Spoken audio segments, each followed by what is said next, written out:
our shirt on Teespring. Hey folks, let me tell you about something that happened to me on a Sunday morning back in 2017 while I was working as a Doordash driver in the Los Altos and Mountain View area of California. Sunday mornings were always the busiest time for me, and on this particular day, as I was leaving one restaurant and about to head to a different location, I started receiving a lot of phone calls from the same number.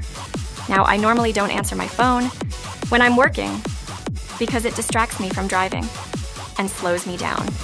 But the calls didn't stop, and soon I started getting a lot of text messages from the same person claiming that their kids were hungry and asking where their food was.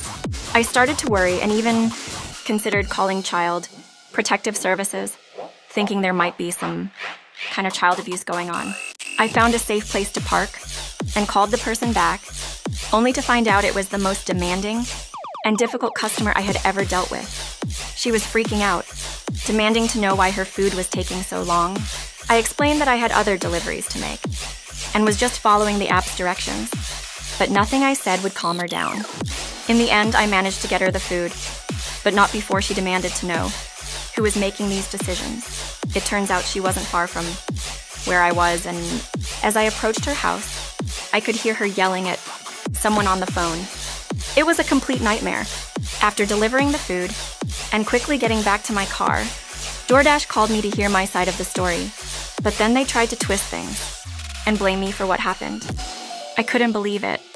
I told them that my job was to deliver the food, not to handle customer service, and it wasn't fair to blame me for something that was out of my control. I reminded them that I have a good track record with 1,000 deliveries, and that as long as I handle things quickly and efficiently, that's what really matters. I refused to be treated poorly and reminded them that they need to set limits on how we, as drivers, are treated. It's important to stand up for yourself and not tolerate abuse from customers or employers. It's only fair that everyone respects the company's policies and treats each other with respect. And that's my story from that memorable Sunday morning. Thank you for listening.